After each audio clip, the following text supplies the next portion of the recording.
and welcome to another episode of Aliens and Cowboys podcast. I'm Nate, your hostess with the mostest.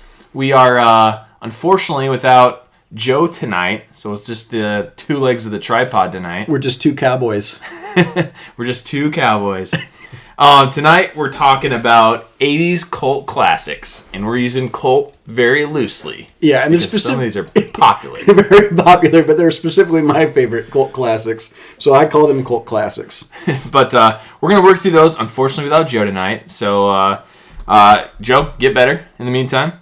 But you want to run through some pop culture that happened this past week? Yeah, I feel like a lot happened this last week, and that we should probably cover a lot of it. I guess first off, I had mentioned previously when we were covering some of our Marvel topics that I had not seen Guardians of the Galaxies 1 or 2. I watched both of those this last week, and I thought they were good. They were better than I thought they were going to be. I especially really liked the first one, and I definitely like the first one more than I like the second one. I thought the second one kind of gets hammed down with Kurt Russell a little too much, even though Kurt Russell's a favorite of this podcast, obviously. I just thought... Where would you rate these on a scale of like 1 to 10? I would give Guardians 1 like an 8. Okay. And I'd give probably Guardians 2 like a 6. Mm-hmm. I felt like I liked introduction of Mantis because I had seen Infinity War without knowing who that lady was. Didn't really care because I didn't really follow the Guardians that much. I thought her and Drax were really good in this movie. But I think, like I said, the story wasn't as good. The drama wasn't as good. I thought Ronan in the first movie was a really cool villain. I kind of liked the idea of the Thanos was kind of still overshadowing everything, but really was nowhere to be found in the second movie. So I, was kind of disappointed in that. I feel like those have very different feels for me when I watch them because they are like space related. Yeah. It's like a huge difference from all the other films that are like for the most part based on Earth. Yeah. Well, so let me ask you this. So you've seen both of them, right? Yeah. Yep. So one thing that I didn't understand, and I asked Joe about this, and Joe couldn't really tell me, and he kind of acknowledged it too. So I didn't realize before this that Peter was a half celestial, right? It's like half a god, basically, right? And in the second movie, him and Kurt Russell kind of develop this energy bond, and they start throwing an energy ball to each other, like father and son playing catch, right? Very campy. But if he's a half a god and he has this ability to produce this type of energy, almost Thor-like energy, it seems like, how come he didn't do it at all in the Infinity War? I don't have a great answer. I'm just curious. And what did Joe say? Joe didn't really have an answer to it either. He just says maybe he's just not as adept at using it, so he doesn't think about it, and that's fine. So maybe it's a trained skill or something that develops over time, and Peter Quill's only... Right, but you can imagine somebody without having this adeptness might, when he finds out Gamora has been killed, freak out. Right, and then maybe an explosion of some kind happens, or some form of burst of energy. So I guess, and again, that's just me being nitpicky again, because I was the one that had all the nitpicks with the Infinity War. Maybe you could relate it to Luke Skywalker, who still relies on guns until he's trained in the ways of the Force, and then starts using a lightsaber. Don't even get me started on the way he shoots that blaster in A New Hope with two hands, and it's like kicking back. It's the only laser gun in Star Wars that had a kickback. No one on production told them lasers don't have kickbacks. Yeah, I don't know why you're moving it up and down, Luke, but stop. And then I also watched Triple Frontier, and I was really excited to watch this movie. I thought, again, superb cast, right? Ben Affleck, Oscar Isaac, Pedro Pascal, Garret Hedlund, Charlie Hunnam. I was kind of interested, or I thought it was really neat that really Oscar Isaac, who plays Poe Dameron in the Star Wars movies, he was actually kind of the main character. I think he got the most screen time. And I thought that was kind of interesting. It really wasn't as good as they make it out to be. This is a movie that if it was in 1995, this would have been straight to DVD, which is kind of funny that it's straight to Netflix in a way. Yikes. And that kind of goes to we had that Steven Spielberg discussion about like real movies versus like Netflix movies. And I know they released it in a limited release of movie theaters, but this was a movie that had it just only been released in movie theaters. Probably would have been out of the movie theater in a couple weeks. Shame on us for promoting that, I guess. Yeah, sorry guys. Thanks. Netflix had a really good trailer, but unfortunately everything's so where did it lack with such a great cast? The story was horrible. Yeah, and just it's a heist movie, right? It's guys that are trying to steal money essentially, and their treatment with Ben Affleck, I don't know, they make him out to be this superb intellect about mapping out a heist, right? And I'm sure he is in this movie. But then it's just like they totally take him a 180 him later on in the movie. It's just kind of weird the way they deal with Ben Affleck. Good acting. I thought the characters were neat, but it's just a bad story. So other than that, did you got anything to go over? Yeah. So I actually watched Love, Death, and Robots, which dropped on Netflix. I think I saw that. What's it about? It's an animated anthology. So each episode, they're essentially completely unrelated to one another, but they're about 10 to 15 minutes long, and they just have really short stories, like quick hitters, and then you like restart again with another episode, and they're all kind of loosely based on technology of the future and robots. Okay. It's not for everyone. I'll be the first to say that, but I was in the right mood, and I watched it from beginning to end. I watched every episode. Did you? Okay, so you watched all of them. Yeah. Is this like something that's going to be like a multiple season thing, or is this like a one and done? I think it had season 1 on it. Okay. As if you're anticipating possibly a season 2. Sure. I saw the image on Netflix, and I think I watched a slight preview of it. I had no idea what it was, so I went on to Thor Ragnarok, which I watched that too. It's more along the lines maybe if you're like maybe an anime type fan, and I don't know if that's not my business. Yeah, I stay away from the anime. Yeah. Okay. But I thought it was very interesting. I enjoyed it. Sure. It was entertaining. What else? Right before this, we watched the trailer for Stranger Things. We did watch the trailer for Stranger Things, which is kind of nice too that came out, because that's going to kind of go into a discussion of one of our cult classics at the end of this podcast. Do you like that show? I do. It is a little campy. Obviously, you have kids in it the whole time. Sure. But it's just like the right amount or element of like danger, and my wife and I really enjoyed it. Yeah, I think the show's really good too. I'm trying to think of the name of the kid. I'm going to look him up real quick that I really like. I think he's kind of an underrated actor. Not the main character. Let's see here. But it's very well written too, where you get these elements where there's like comedic performances and they lighten the tone, and then it can go really dark really quickly. Yeah, I think the lady that plays Eleven's really good. I think she's going to have a really good career in Hollywood. It's the Caleb McLaughlin. He's the black kid. I think he's really good, and I think his relationship with that, I'm going to kill this kid's name, Gatton Matarazzo or something. He plays Dustin, the kid with no teeth. How do you spell it? Yeah, I'm not spelling it. Matarazzo. So I think that those two have a really good chemistry, and I think that he's got a great spot in the trailer too. Yeah, he does. And both those two. Yeah, it's going to be really good. It's got to be. It's kind of that nostalgic 80s feel, which is, like I said, perfect for this episode tonight on our podcast. I think that, I will be honest with you, I think because we've recently said we played Dungeons and Dragons and tried it for the first time, and we enjoyed it. I think this movie had a lot to do with somewhat of a revival, and I'm sure some people out there are like, I've played Dungeons and Dragons forever, and that's great, and it's been around for a long time. But the fact that these kids have been playing it in the first episode of the first season, I think really kind of brought it back to the pop culture forefront that maybe it wasn't in the mainstream pop culture. I think it's always been there in an undercurrent to the people who play it, but the majority of people probably didn't recognize it or take notice of it till now. Right. I bet there's a little bit of a resurgence there for sure, especially kids. I mean, it is a quote-unquote kid show. Right. Yeah. A scary kid show, but I bet it brought interest to that for sure. Yeah, of course. Yeah. So I was going to make one other comment on the setting too. The setting plays such a huge role that I think is like for the nostalgia of going back to that time period. Everybody's hair, everybody's clothing, the tape recorders, the boom boxes. Well, let's be fair. They're dressing up like Ghostbusters in the I think it was the second season. Maybe it was great, right? Yeah. Yeah, I think that's a pretty good show. I'll definitely be around for season 3 and stick with it. So I know that obviously Joe not being here wanted us to bring up Stranger Things. He wanted us to talk about that. He also brought up something else he wanted to talk about. He'll probably hit this more next week when he's back. But, so I don't know what we actually watched before this. It wasn't like a trailer or a teaser trailer or anything like that. But it was Alex Winter. Yep. And Keanu Reeves. And they're just talking to the camera, talking about something they want to film in the future. Yeah. And they drop a release date for summer of 2020. I think it's August 20th, yeah. August 2020. And I think it's going to be, so essentially it's going to be Bill and Ted 3. Bill and Ted's Excellent Adventure, I think. Excellent or Face the 3. Music, maybe is what Joe maybe thought it was titled. But essentially Bill and Ted. So let me ask you this, looking at the viewpoint of those guys. Obviously Keanu Reeves, huge, very resurgence with John Wick, right? You could maybe make the argument that maybe his filmography, he's the best action star. I mean, you're talking Speed, you're talking Matrix, you're talking John Wick. Yeah. Like, I don't know. Maybe he's got the best action resume. The other guy, Alex Winter, and I've never really watched Bill and Ted movies, so I don't really know much about them. I know they're great. Or people really like them.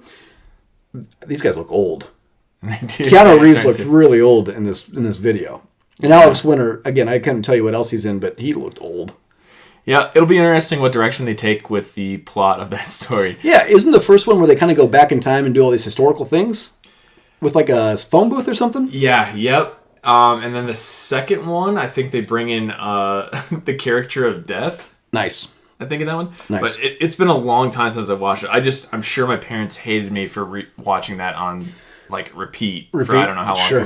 Just a lot of dumb humor. Yeah. And I'm sure I couldn't stop laughing as a kid. Yeah. Well, I think it's on Hulu too. I think I saw it the other day when I was browsing for something else to watch. So I might have to check out the first one. Which I can't believe we didn't even bring this up. But Disney obviously finalized the purchase of 20th Century Fox and the assets. So they're going to get X-Men, they're getting Fantastic Four, they're getting The Simpsons, they're getting The Americans TV show, they're getting Deadpool. They're getting everything. Wow. I don't know how you couldn't consider them a monopoly of entertainment yet, Disney, but it's going to be really neat because Joe was talking to me today about the Disney Plus, streaming service they're going to have. And if you think about it, they're getting rid of the Vault system, which I know your wife will be very happy about. I think they're just going to have all the original classic Disney movies on this thing. What is the Vault system? The Vault is where they trick everybody. They purposefully restrict the flow of a movie of for like 10 years. They say you can get it during this time, and they put it in the vault for like a decade, and then they don't release it again. So that way you have to buy it when it comes out every 10 years. It's a big vault. Yeah, and it's such a I don't know. They're creating their own supply and demand. Exactly. Yeah, good job, Disney. But I think that doing this, they're going to have an unlimited amount. I mean, because let's be fair, if you're going to have a streaming service now, and I do think ever since Netflix kind of had the idea that Disney was going to start their own streaming service, I think Netflix is I think they're, I don't know how, I can't believe I can't say this. Their selection has gotten a lot better. I think their movies have gotten a lot better lately. And I think that Disney has to have so much content to make people, maybe even if it's only $10, $15, right? $20. People are going to pay that. I know your wife's going to subscribe to it. I know my fiance's going to subscribe to it. But I mean, if you have all the Marvel content, if you have all the X-Men content, the original Disney's, right? Everything. There's a lot to go on. Plus all the Star Wars and the stuff they're going forward with. I mean, they're buying up all the rights to future content. Right. Yeah. Trying to hold a monopoly in that. Yeah. I mean, who's to say that they don't try to relaunch a Fantastic Four series now that they're done with the Marvel universe, as far as the MCU that they've done so far? Maybe they'll do it justice, though, too. We can keep our fingers crossed on the Fantastic Four franchise. I liked the first one. Yeah? I did. I kind of liked it. I'm a Michael Chiklis guy, though, so I liked it. I'm not saying it was good. I enjoyed it. Definitely better than what we talked about, Daredevil.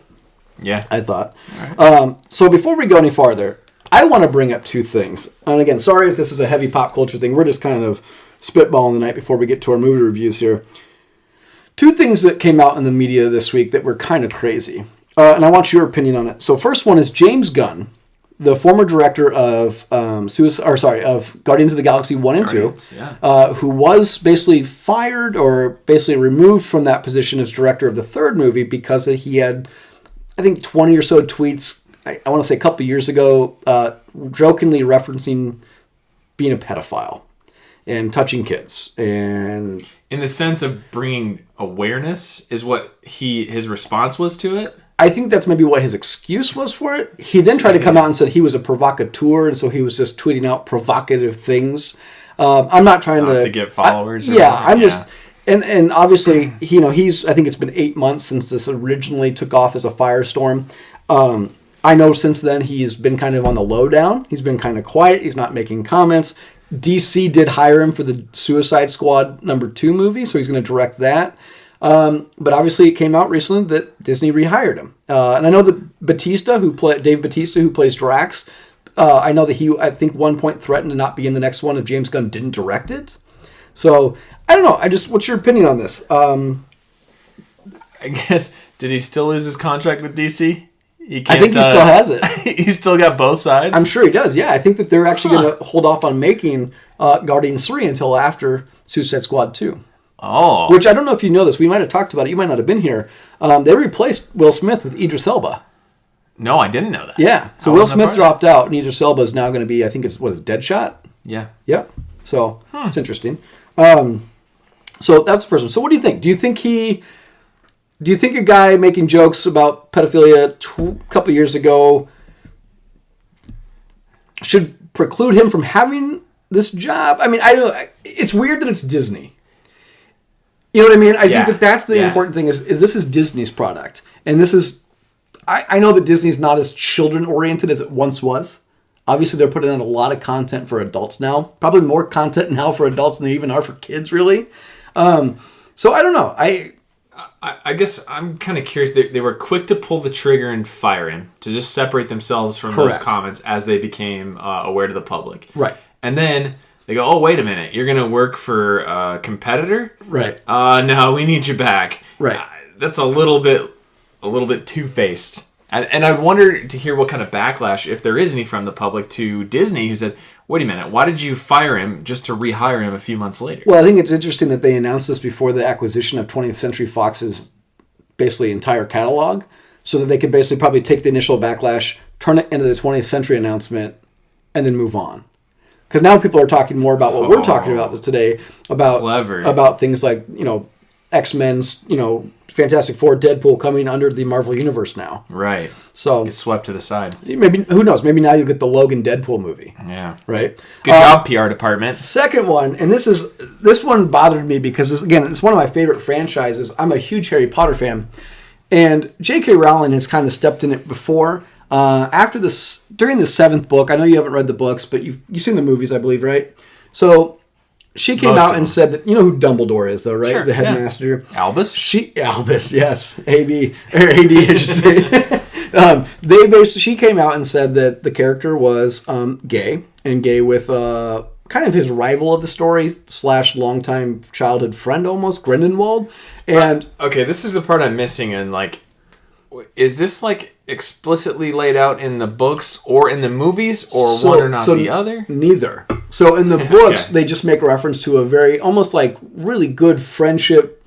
Maybe you're supposed to infer it's more than friends, but there's no interaction really between the two of them in that manner. Specifically, no sexual attraction between the two of them. And so she caught a backlash, obviously, once the books were written and the movies were basically, the first movie had come out, she had announced he was basically gay. Caught a huge deal, right? And people, rightfully so, people said, if you wanted to make him gay, just make him gay. Let's have the representation in Hollywood to make this. Think of how important it would have been had Dumbledore been a gay character from the beginning. I mean, he's probably maybe the 3rd or 4th most loved character in the book, top 4. And that's representation that, people want in Hollywood. Mm-hmm. And she, in my opinion, she selfishly came out post everything being done so she could then make that claim so she doesn't lose money on it. But that'd be my first thought, too. I agree. So the second movie, Fantastic Beasts 2, comes out, and people thought, great, well, now we know this relationship exists. We had Jude Law, we had Johnny Depp. These are the two characters. We can maybe see some form of interaction with it, and they didn't. I think they maybe hold hands in the second movie at some point, and that's it. No other interaction from that, okay? So that made people upset. But what really made people upset was this weekend she decided to give an interview where she made the statement that Dumbledore and Grindelwald had an intense sexual relationship. Gross. Nobody's asking for this. Well, nobody's asking her. You know what I mean? Nobody's saying, These are kids' books, too, right? Yeah, I mean, to some degree. Yeah, they're geared towards children, let's be fair, right? Mm-hmm. I mean, you could make the argument, obviously, for any Harry Potter fans out there, there's a tonal shift change from the 3rd, 4th, 5th, 6th, 7th book, right? But they're still geared towards children. That's their biggest audience. It's not a romance novel. No, it's not 50 Shades of Grey, yeah. Right? And I think the idea that she's making these comments to for the social justice aspect of it, and Twitter had nothing to do with this. Twitter went in on her for this. And this is people who said, no, we don't want your fake representation. That's like saying, yeah, Hogwarts was filled with all these different types of peoples and races and genders and all these things. You just couldn't see them. You know what I mean? They just weren't represented. Yeah, and so, again, she loses no money. My viewpoint on this is, If she wants to represent these people, if she wants to have a main gay character, fine. Represent him. What she needs to do is write the series everybody's clamoring for, which is the James Potter series. Everybody wants the story of Harry's dad and Sirius Black and Professor Lupin and them growing up, right? They want that story. Write that story then and put all these characters you keep claiming exist that aren't in the books for people to see. Yeah. I mean, I don't know. It was odd because it's, again, I shouldn't say nobody cares. There's obviously people that are always going to care if you put the character gay or not, right? I don't think majority of people cared if you would have just said he was gay. I just think it's like flip-flopping in politics. I think it's just trying to choose one way. You can't you can't appease everybody, unfortunately. No, but I think it's just her trying to put your best foot forward and stick with it. Yeah, I think it's just her trying to not lose money. That she didn't have the guts to do this when she was writing it, and she didn't have the guts to do it before the movies came out. You know what I mean? What's she going to say next? It's 2029. Oh, look, Harry was a woman the whole time? I mean, I don't know. Like, what's the point of making these statements? So you can sell a few more books. I mean, at this point, though, a few more dollars is nothing. Yeah. She was a billionaire. I don't know if she's technically a billionaire anymore. She's like $900 million in the UK now. That's so many zeros. So, okay. Sorry, everybody. We just want to do a couple pop culture things. There's a lot going on in the news. A lot of things popping up. So, let's do this. I've got my 5 favorite cult classic movies. And again, like Nate says, we're going to use the cult definition very loosely. I enjoy these 5 movies, and I'm going to make the argument why they're cult classic status. So, Nate, before we start, how do you define a cult classic? By definition. No, I'm just kidding. If you do look it up, which I did before you, there's like some pretty subjective definitions of what cult actually means. But it generally speaking, it's usually not a blockbuster or a blockbuster that's probably faulted and not made as much money. There's a very particular subculture that enjoys this movie. So it's not generally liked by the public for the most part. And then the other thing I thought about when we were doing 80s cult classics, does it make it a cult classic if you are maybe out of that age range of when it was released and you watch it now just because you like it? Is it cult to you because you're... That's why I'm picking these movies. Generation X, that movie wasn't released when you were a kid? I would say 2 of my movies on here were probably pretty successful when they came out, but I feel like one of them for sure is not forgotten. And I feel like one doesn't ever get talked about enough for how good it is. I would agree. I'd say 2 on your list are pretty darn popular. Well, I'll be interested to see what 2 you think. I know that we're going to agree on the second one that we'll go over. So the first one we're going to talk about is the movie Clue. And I had to put this on my list because my fiance would never not let me hear the end of it if I didn't. You've seen Clue, right? Yeah. Okay. It's kind of essentially a movie version of the game. Yeah. So basically, the board game Clue. The synopsis is a group of strangers basically come to this huge house during a dark, stormy night.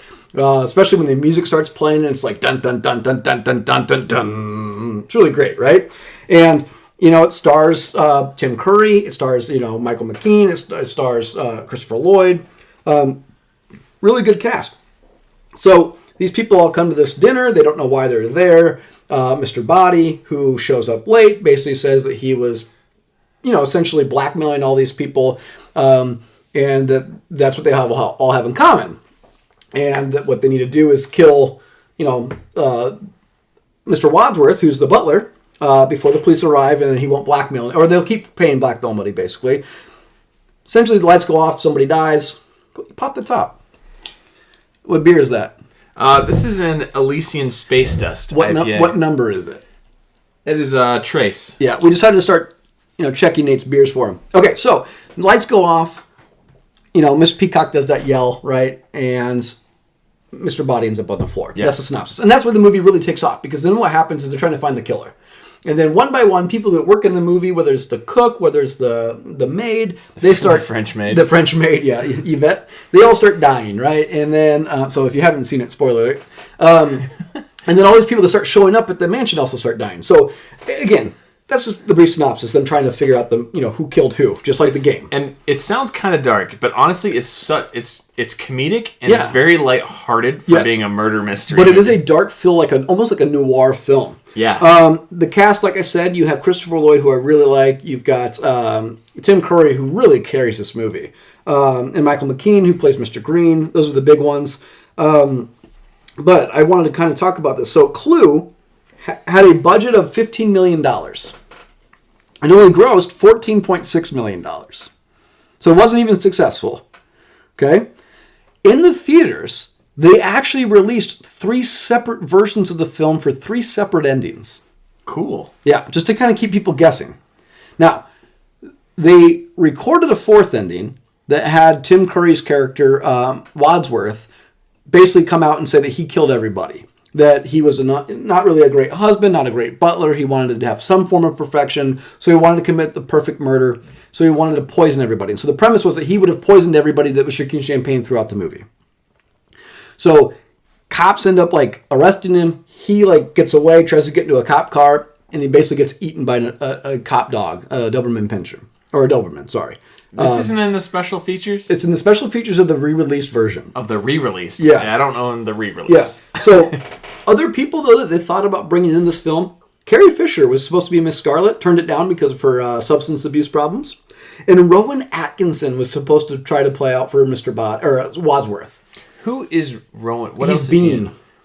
Oh, he's Mr. Bean. Mr. Bean. Okay, yeah. Now, I can't imagine him playing Tim Curry's character. No. Tim Curry in this movie, if you haven't seen it, Tim Curry absolutely carries this movie. It's kind of a 180 from Mr. Bean. Yes. Yeah, Some degree. Yeah. Now, the reason, again, why I think that this is a cult classic is not only is it nostalgic, it wasn't successful, but people who watch it now swear by it, and people are clamoring for a remake of this movie. Okay? It's worth watching because, again, it is a murder mystery. You don't know who's killing people. If we had the question about a sequel or a... I've got it right here. Sequel or reboot. Reboot. Right. And it's so easy to do. Now, so I'm going to get to casting in a second. Me as director. Yeah. The rumored writers and directors of a reboot, 2018, they talked about this. The Deadpool writers with Ryan Reynolds in the movie. That's rumored to be who's going to try to remake this. I don't know if that tickles me in the right places to actually watch it. So is there any characters that you think would pull it off? Any characters? Oh, any actors for particular characters?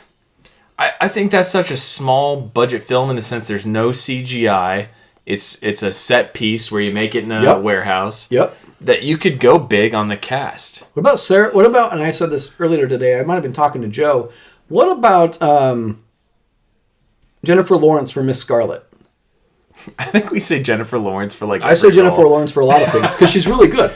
Or Emma Stone would be really good. Yeah, I enjoy her performances. Yeah, I just think when I see Miss Scarlet, and if you watch the movie and you see Miss Scarlet, I think that you would think that Jennifer Lawrence would easily pull it off based on she's a temptress. American Hustle movie. Yeah. You know what I mean? I think that's a very similar character. Mm-hmm. I think she'd pull it off. Again, you need to see this movie because it's a really good murder mystery. There are multiple people dying and you don't know who's doing it. And the best part is they do have alternate endings. So you can watch the movie through with one ending, or it will play all the endings successfully so you can see kind of the different outcomes. It's really cool. If you don't get a chance, it's a short movie too. Yeah, it's only, I think, 90 minutes. Yeah. It's a quick hitter. It's fun to watch. Honestly, I probably have this movie, probably gets played in my house at least once every other month. Like I said, fiance loves it. All right, let's go on to the second movie. Now, this is not only one of your favorites, this is one of my favorite all-time movies. I think this is also a lot of people's favorites. Yep. So I'm going to give it cult classic status, and that's cult classic loosely defined, and that's going to be The Goonies. Whew. It is very successful. I'm not going to deny that. It grossed $61.5 million, which was a top 10 highest grossing film of 85 when it came out. And it was second on its release date behind Rambo First Blood. So it was popular, right? The reason why... Oh, the synopsis. If you haven't seen The Goonies yet, then I don't know why you listen to this podcast. But it's a group of kids who live in the boondocks. Basically what's going on is they're essentially getting their land... Their houses are being eminent domain bought out because they can't afford it. There's putting in some kind of a development. They're putting in a golf course. Golf course, that's right. By the richest of the rich. And all these kids, starred by Sean Astin, who is in Stranger Things. He's Samwise Gamgee. He's Rudy, if you don't know him from anything else, right? Josh Brolin plays his brother. Yep. Who is Thanos, Cable. Teenager Thanos. Yep. And I'm trying to think of anybody. Joey Pants is one of the villains. I know that. I'm trying to think of anybody else who's really big that's in the cast. I can't think of I feel like the villains were big in the 80s, but the mom's name. The mom. Anne? I don't know. Something with an H. But she's... That is such a gentle name until you see her on such screen. Such a rough lady. Yeah. I think she's from Throw Mama from the Train or something like that with I think it's like Danny DeVito or Billy Crystal or something. Oh, goodness. Anyways. That chick. So, synopsis is these kids basically are trying to come up with a way that they can pay the amount of money owed so that they don't have to move. And they basically go looking in the attic for just stuff, nostalgic pieces, and they find the map of One-Eyed Willie. Yeah. Right? And it's buried treasure. And it was supposed to be this long-lost legend that this pirate with, One-Eyed Willie basically sailed his boat in somewhere. Collapsed the cave in on it. Right. And then this is kind of a cool Indiana Jones type theme where he booby-trapped the entire cave to get to... Booty traps. Booty traps. He booty-trapped... That's what I said. The whole way to this... the boat that they were on. Yeah. With all the treasure. Right. And basically what it starts out on is a adventure story of a group of kids that try to follow this map to ultimately tracking it to One-Eyed Willie's ship. And they're being basically trailed by the Fratellis, yeah. Who just escaped from prison. In the most obscure, ridiculous way, watching that now, that he's acting like he's hanging himself. You know what's funny though too? When I had this movie, I think my mom recorded it on TV, nice. But the timing got screwed up, so I never got to see the first few scenes. So I never understood how the Fratellis got escaped or came out of jail. So for those of you that are that old, this movie came out before I was born, but you'll understand the trying to record TV and getting the timing correct. And yeah. Anyway, I'm dating myself. Characters though, casting. I don't know the kid that plays Chunk. I did look him up though. He's like a lawyer now. He's Joey something. Chunk, the Shuffle Truffle. Yeah. Truffle Shuffle, whatever it is. Oh my god. He was great in this movie. He's not even an actor anymore.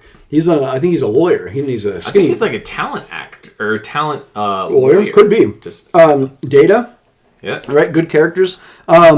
Great characters. Yeah. Really, really good. Very diverse. Kids. Right. And the reason why I think that it gets brought up is if you're a fan of Stranger Things now and you haven't seen The Goonies, I would probably venture to say that the Stranger Things takes a lot of stuff from The Goonies as far as adventuring kids. So, again, I'm assuming most people who listen to this have seen The Goonies. If they're not, there's no reason to keep going. It's that good. So let's just move to sequel or reboot.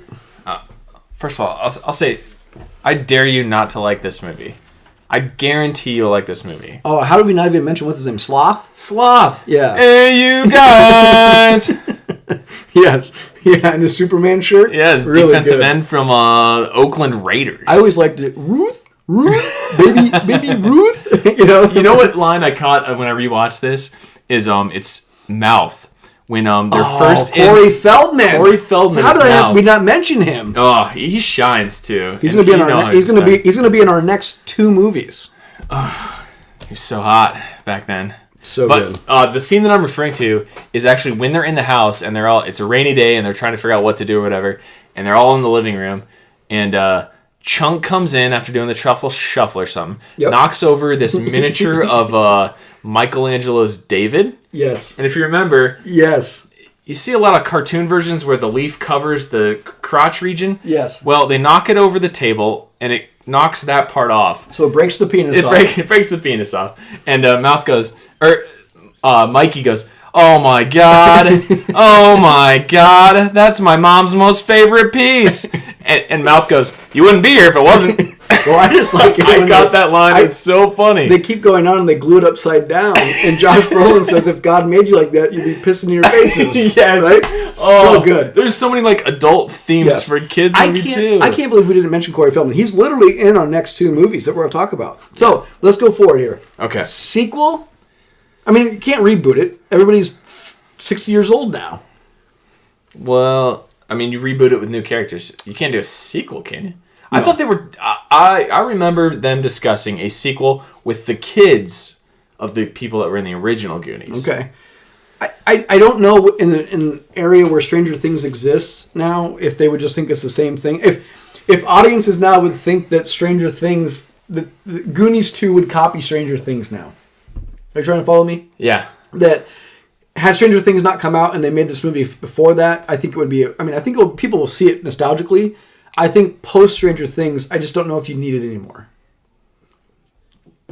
I'm with you there. I mean, we talk about a lot of remakes and how they're just trying to make money. I feel like for the betterment of Hollywood, maybe don't remake this movie. I mean, let's be fair. These movies, in my opinion, don't need to be remade. Leave them alone. Yeah, 1985, so you're looking at 30, almost 40... Well, 40 years? Yeah, no. Is my bet? No, but again, you have basically the same thing on a 10-part Netflix series now going for multiple seasons. Mm-hmm. So, okay, we'll go on to our next one. All right, number 3. Is this the one you thought was very popular too? That's what I thought it was. It is very popular, but I feel like not enough people talk about it. I know artistically people talk about this movie a lot, and I know it's like in the vault of the, for its contributions, but this is the movie Stand By Me. Was I forced to read this book in our public education system? You might have been. I didn't read it. But I don't remember. I might have read the Cliff Notes, You were a too. good student in high school. You probably read it. Anyway, Stand By Me, based off the novel by Stephen King. What a cast this has.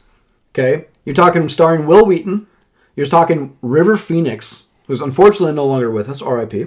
Jerry O'Connell, Corey Feldman, Kiefer Sutherland, young John Cusack. Just a really good cast of people. This movie grossed about $52 million. It had a budget of $8 million, so it was successful. Hugely successful. They only released it, though, in 16 theaters when it first came out. Huh. Yeah. This has been basically parodied in different parts. Probably most similar was Boys in the Hood. There's a scene where 4 kids go and they see a dead body, and they're like, hey, you want to see a dead body? And they find this guy that's basically been killed. John Singleton, director, kind of put that in there as the basis for trying to show the difference of their cultures. Okay. So, if you haven't seen Stand By Me, the synopsis is that 4 kids basically go looking for a kid who went missing. Whether he ran away or went missing, essentially. Coming of age story between these 4 boys. They come from 4 different backgrounds. They've all got their own personal issues with their lives, and they go on this journey. And you follow these kids as they're going day and night to search for this kid. And they do a lot of, things that, I don't know, coming of age. They grow up. They make mistakes. They cry together. They laugh together. They confront their demons, essentially, on this huge camping trip. Most notably, they get leeches stuck on them. Will Wheaton gets a leech stuck on his nether regions. They tell the great story about Lardass and him getting revenge on everybody with the pie eating contest. It's just, again, really good adventure story of these kids. Really awesome. And again, I know it was popular. I know people talk about it. I know people have seen it. Nobody talks about it, though. That's why, to me, it's a cult classic. It's these 80s movies, maybe they're just too long, like you said. People don't discuss these enough. Like, this movie is not talked about as that great of a movie. Like, when people talk about this great movie from the 80s, not many people talk about this. It's not as big as things like, Die Hard and Ferris Bueller's Day Off. Like, those are the movies of the 80s. Like, I'm not saying this wasn't successful. This is not as successful as those box office hits, though. We had a commenter on was it Twitter? They're saying Predator, Escape from New York. Escape from New York. Escape from New York, I would say anything John Carpenter does is a cult classic. Yeah. Because all his movies kind of bust out a little bit. Which, John, to be fair, Escape from New York is that's how should we say, it's a close call. It didn't make our list, but it should have, right? You know what I mean? It's a potential that it could. Honorable mention, maybe. Yeah. I can't think of anybody that you would also cast outside of this, because like I said, Corey Feldman, no, to be fair, Corey Feldman in the 80s was huge. That casting director should have earned an award. Yeah. How could you spot talent like that in that many individuals that early in their career? River Phoenix, too. River Phoenix ends up dying young due to drug overdose.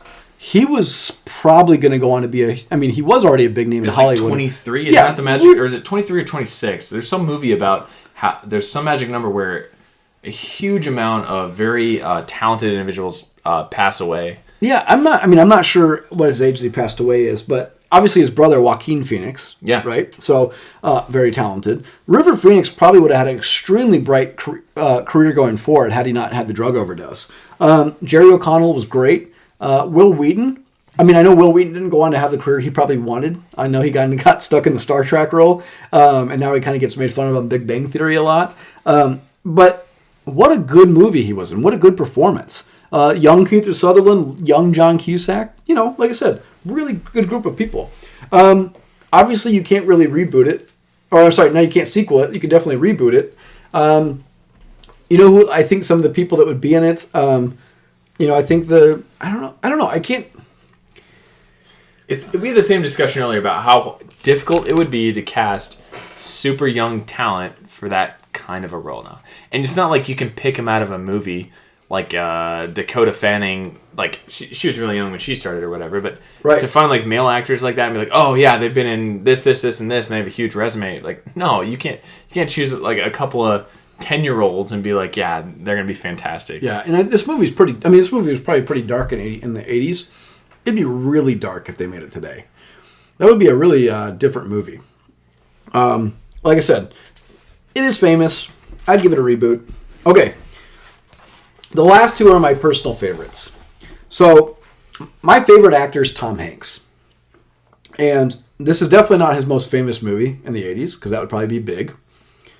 This movie came out 1 year after Big, and I feel like nobody ever mentions this. The Burbs. As a child, this movie scared me. Yeah, I was going to say the same thing. I don't remember watching it from beginning to end. All I remember is that I felt uncomfortable watching the end of this. Like, I was scared. As a child, it's a scary movie. Because it's an everyman scary issue. So, the synopsis is, there's a cul-de-sac. Tom Hanks is, I think, Ray Peterson. His family lives on this. Everybody around this cul-de-sac, gets along, goes about their daily lives in suburbia. They all kind of have their quirks. Yeah. Right? The next door neighbor to the Petersons is this, family that just, the house is decrepit. They don't mow the yard. It's, everything's dying. The shrubberies are dead. You don't ever see them. And when you do see them, it's like them opening their window for a second and then, going back behind it, right? So, very suspicious, right? There's weird lights and sounds coming from their basement at night, which you find out what that is later. But essentially, weird for suburbia. So they get the idea that the neighbors, the Klopeks, are cannibals, and they're basically eating people. And one of Ray Peterson's neighbors, I'm trying to get his name here, the actor's name. He's passed away too. He was in a lot of 80s movies, wasn't he? Yeah, Rick. He's kind of typecast. Rick Ducommun. He basically gets in his mind he's got to go knock on the door, he's got to introduce himself, stuff like that, and it just goes really bad. The other neighbor's Bruce Dern, who's this former military guy who's constantly dressed in camo. He's got this really attractive wife at the time, and he's always in a bad mood because the neighbor on the other side, his little dog always comes and craps in his yard, and he steps in it all the time, and he's yelling at him. So these guys just start. And Corey Feldman. Corey Feldman's in this. He's painting houses, so he's just around the neighborhood. He's a local kid.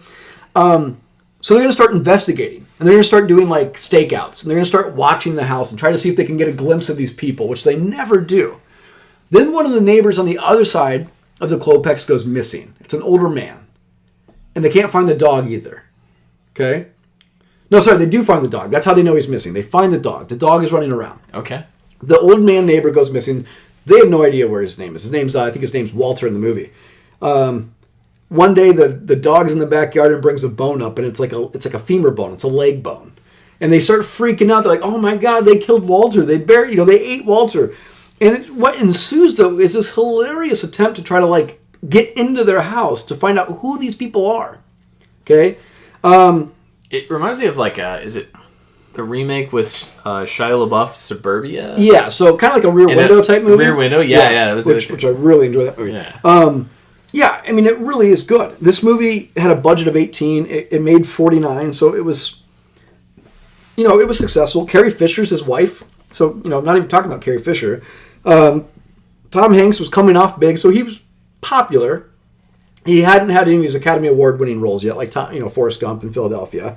Was he in Money Pit by that time? Yes, Money Pit. I actually like that movie. It does open at number 1, though. However, like I said, when you talk about Tom Hanks' filmography, people don't talk about this movie. I do think, even though it opens at number 1, this is the definition of a cult classic. People forget about this movie. People don't watch this movie. They don't talk about it. I wouldn't have believed you if you told me it was number 1. I was shocked too when I was reading about it. I think it's a cult classic because, personally to me, it's a movie, again, when you talk about the filmography of Tom Hanks, this movie doesn't even sniff his top.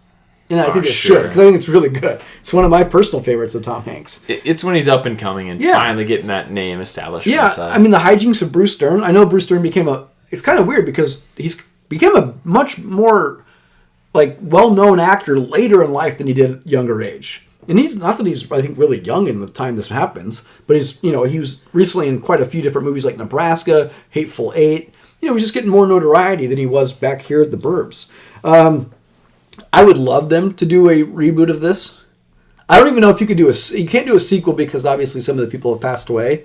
But could you make it nuanced? I mean, everybody's got cameras and the Nest on their front doorbell. Yeah, I don't know how you would do it. It's so nuanced. I mean, it's so good because if you think about it, I think about my neighborhood, and I think about you don't know everything about all your neighbors. Yeah, you don't know. You don't know who's the serial killer down the road. It's actually probably the person who's across the street from me. I was watching the Ted Bundy Chronicles or whatever on Netflix. Yeah. That's freaky stuff. Yeah.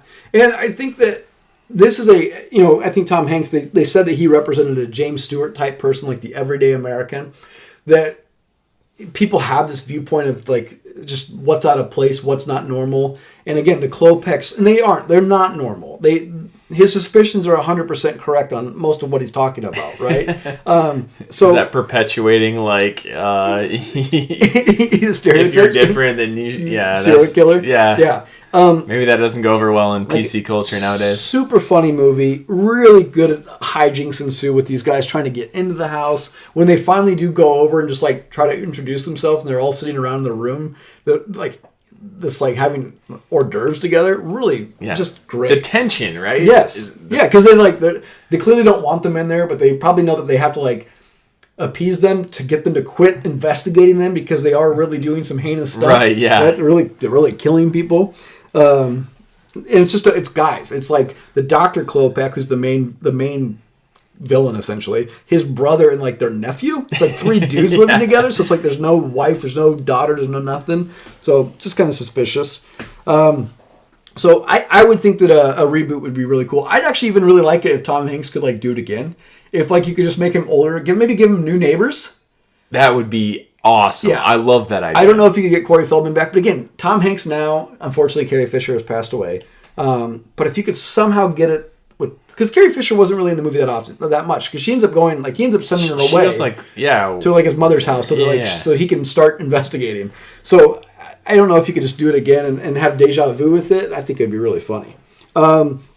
Last movie to go over is my favorite of the 80s. Okay, I made you both watch this movie, which I know Joe really liked it. So I'm really interested. I did what I was told. Yep. Or I'd get the hose again. That's right. So my favorite movie of the 80s is John Carpenter's Big Trouble in Little China.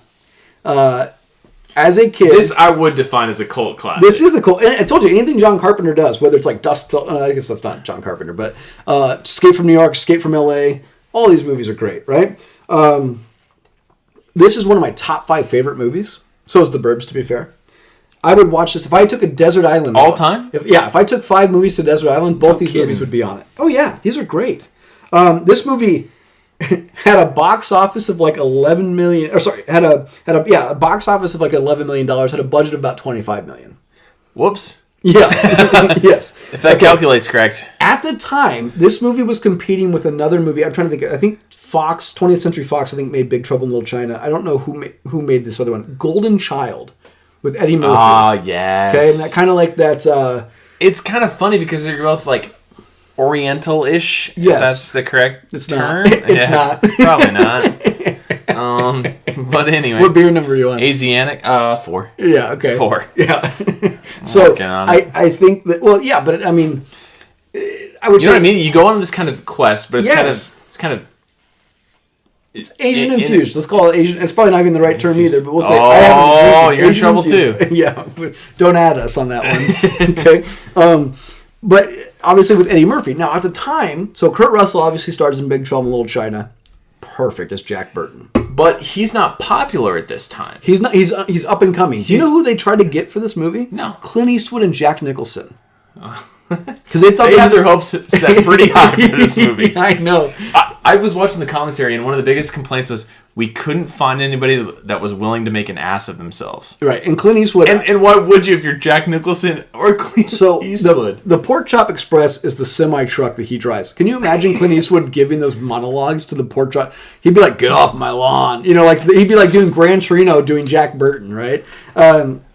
This movie, again, like I said, wanted a huge star. They talked about Jackie Chan playing his friend. That could have worked. Yeah, but I think at the time, so I can't remember the guy's name who plays Wang, but the Jackie Chan, I think, was coming off 2 bombs of his own. So like he hadn't done Rumble in the Bronx yet. China bombs or America bombs? China bombs. China bombs. He hadn't done, like I said, he hadn't done Rumble in the Bronx yet. The Rumble in the Bronx is the movie that really puts Jackie Chan on the map here. Those are awesome action flicks, especially when you watch.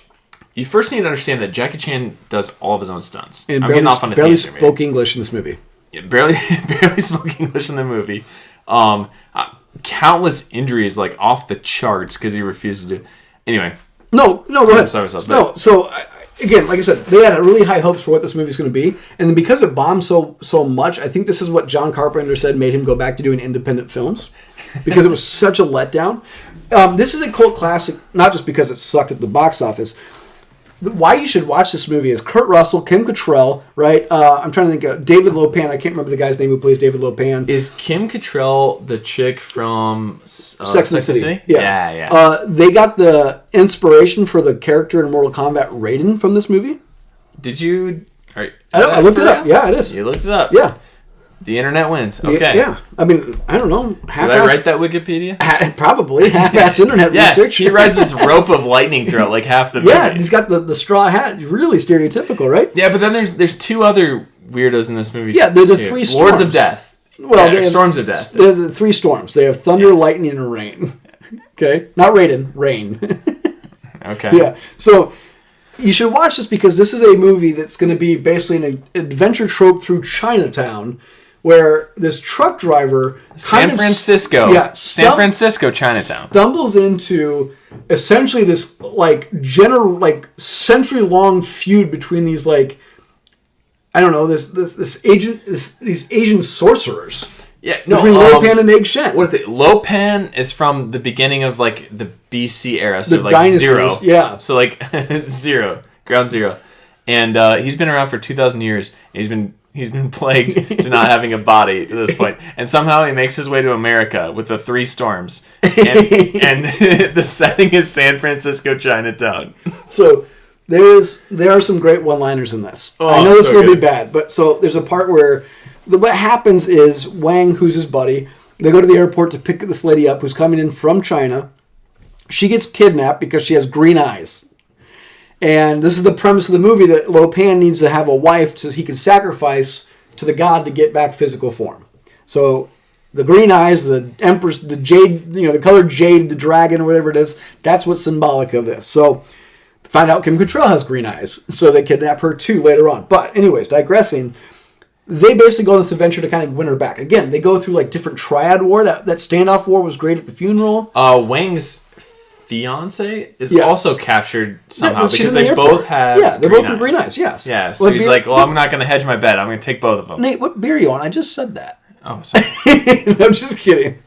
What beer are you on? Still 4? Still 4. Okay. But I'm working on 5. Okay. Just checking. Joe's probably at home shaking his head if he listens to this. So It's one of the best one-liners in this movie. Jack Burton, Kurt Russell, goes to a brothel. And basically he's trying to they're trying to get a quick sell out of this girl, which sounds horrible in today's vernacular, to get a quick sell out of her before they give her to David Lopan. And he's looking through a black and white photo book of these women. And he says, I really wish these were in color, because what I'm really looking for is a girl with green eyes. And this lady turns around to him and says, Asian girls do not come with green eyes. I know it sounds really bad, but it was so funny, and it's so funny because his character, just like his look and his smile, is just so great. Now, one of the better action flicks. This is nonstop action. There's sorcery. There's monsters. There's super fast paced. Yeah, it's constantly moving, right? Sequel or reboot? I know what they're doing. What are they doing? Explain what they're doing. They're doing a sequel, from what I understand. Yep. With The Rock. Yep.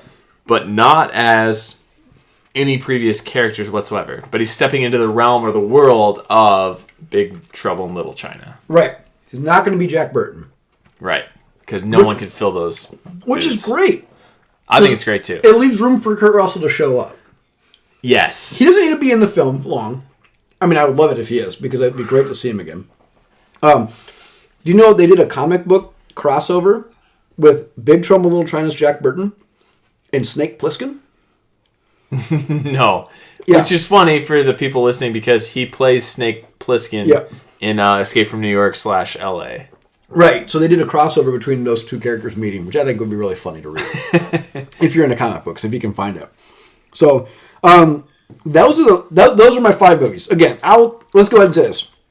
3 are definitely cult classics. Right? Yes, I would agree with that. Clue, Burbs, and Big Trouble. I would say Stand By Me doesn't get the respect when people talk about it. It's not as well known as people... I think people give it more credit now than it got probably back then. Sure. I would agree. I mean, like I said, it's in the U.S. Congress. AFI Top 100 maybe? I mean, probably is. But it's also in the... I know that the government basically takes movies and enshrines them in historical record as having huge impacts on cinema. And this movie is that where my tax dollars go? Yeah. Duh. Jesus. And this movie's in there. And so again, it's respected enough by critics, and it's really hailed as a good movie. Maybe people forget about it because River Phoenix passed away, but like I said, I don't hear people talk about it. When you talk about Stephen King, people talk about It, right? Pet Sematary. Mm-hmm. They're not really talking about... Rebooting that, by the way. Oh, yeah. They're not talking about Stand By Me. Now again, Goonies, I get it. I don't know. It's not a cult classic. Do you think Goonies is a cult classic, though, or do you think it was just really successful? I think it was really successful. I don't think it's a cult classic. Okay. I think if anybody watches a movie, they can find a part of themselves in it and enjoy that movie. So let's put it this way then. Honorable mentions, movies that I would have put on here. We almost put War Games on here, which I really like. I think that's Matthew Broderick, Ali Sheedy. That is a really neat movie about a video game that kind of interacts with a computer system at the Department of Defense to almost launch World War III and try to prevent this game from playing with the Russians. If you haven't seen War Games, that's a really good movie too. Again, that was going to be on there, but I added Clue last second. Cult classics, by definition, the first thing that comes to mind for me, and I know we're jumping decades here, is the Rocky Horror Picture Show. With Tim Curry. Yeah, ironically with Tim Curry. And funny story about that is, I remember watching it and kind of enjoying it just because it's kind of a weird, oddball thing. Somehow, I feel like we got that for Christmas when I was with Aaron, and we watched it at my parents' house. I didn't realize how flippin' weird that movie is.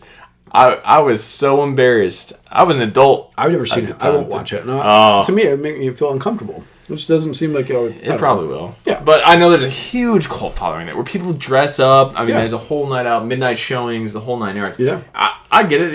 It's fun if you're into that sort of thing, but that is to me the perfect cult classic type movie. Is there any movies out recently that you would think are cult classics that you can think of? Not off the top of my head, no. How about in the 90s? Do you have any 90s cult classics? That's the tough thing. I would feel like a lot of movies would be cult classics more as I look back at them now, but I don't know if they were blockbuster hits or not. Like what? Do you have any idea? We talked about Waterworld on a previous podcast, which is on Hulu now, by the way, if you do care to watch it. Yeah. It's fun. Yeah. Keep it on in the background if you're not doing anything. Yeah. Anything else? Space Jam? They're going to remake that with LeBron James now. I heard there's some dark secrets behind that. I don't know. And I didn't research enough to actually know what those were, but... Yeah, I know.